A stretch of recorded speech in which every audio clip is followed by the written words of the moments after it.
Salaar movie release हो चुकी है और इस मूवी की स्टोरी थोड़ी कॉम्प्लिकेटेड है, जिसे एक्सप्लेन करना बहुत ही ज्यादा जरूरी हो गया है। और जो इस मूवी का सेकंड पार्ट होने वाला है, जिसका नाम है सलार सौरंगा पर्वम, उसका मतलब है क्या, ये सारी चीजें और इस मूवी की एंडिंग को एक्सप्लेन करूंगा, तो बिना वीडियो को स्किप किए पूरा देखें। तो सबसे पहले ये देखते हैं कि इस मूवी के अगले पार्ट में क्या होने वाला है और क्यों प्रभास और पृथ्वीराज यानी सलार और वरदराजा मन्नार जो बचपन से इतने अच्छे दोस्त होते हैं, वो अगले पार्ट के लिए इतने कट्टर दुश्मन कैसे हो जाते हैं। तो मूवी में हमने देखा है कि एक जगह होती है जिसका नाम होता है सिटी ऑफ खानसार, जहाँ पर कई तरह के कबीले के लोग रहते हैं और जिन लोगों का इस खानसार सिटी पर राज रहता है। और जिन लोगों का खानसार सिटी में राज होता है उनका सरनेम होता है मन्नार। वहाँ के सारे कबीले के लोग मिलकर एक रूल बनाते हैं कि राजा के साथ हर कबीले का एक सरदार राज दरबार में बैठेगा और वहाँ पर रोटेशन पॉलिसी चलेगी, जिससे हर कबीले के सरदार को राजा बनने का मौका मिल सके। अब होता यह है कि जैसे ही शिव मन्नार मरता है तो उसके बेटे जिसका नाम राज मन्नार होता है, उसे पता चल जाता है कि रोटेशन पॉलिसी के अनुसार अब उसे राजगद्दी नहीं मिल सकेगी। उसकी जगह दूसरे कबीले के सरदार को राजा बना दिया जाएगा और जिस समुदाय के सरदार का टर्न आने वाला था वो था सौरंगा समुदाय का सरदार।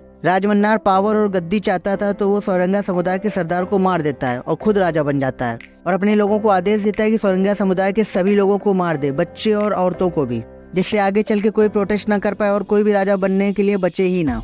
फिर राजमन्नार अपने राज्य को सक्सेसफुली चला रहा होता है और उसका बेटा होता है वरदराजा मन्नार, जो नाक में नथ पहनता है। एक दिन कुछ लोग उसकी नथ छीन लेते हैं। उसका फ्रेंड जिसका नाम होता है देवरथा, वो उसकी हेल्प करता है और उसे नथ वापस दिलाता है, जिसे आगे चल के टाइटल मिलता है सलार। और जब देवता की माँ को कुछ लोग मारने आते हैं तो वहाँ वर्धा आता है और उसकी माँ और देवा को बचा लेता है और अपने हाथ के कड़े को उस दरिंदे को दे देता है, जिसका मतलब होता है कि जिसके पास वो कड़ा होगा वो कबीले का सरदार बन जाएगा। इस सेक्रीफाइस की वजह से वर्धा और देवा में काफी गहरी दोस्ती हो जाती है। फिर दोनों लोग अपने अपने रास्ते निकल जाते हैं। राजमन्नार वर्धा को राज दरबार से निकाल देता है क्योंकि उसने अपना कड़ा किसी और को दे दिया था, लेकिन जब वो बड़ा हो जाता है तो राजमन्नार वापस उसे दरबार में बुला लेता है ताकि वो उसकी राजगद्दी पर बैठ सके। और इसी बीच राजमन्नार छुट्टी पर निकल जाते हैं। वरदराजा मन्नार की जब गद्दी पर बैठने की बारी आती है तो सबने विरोध कर दिया और बाकी सब सरदारों ने मिलकर एक साजिश रची और वर्धा को मारने का प्लान बनाया।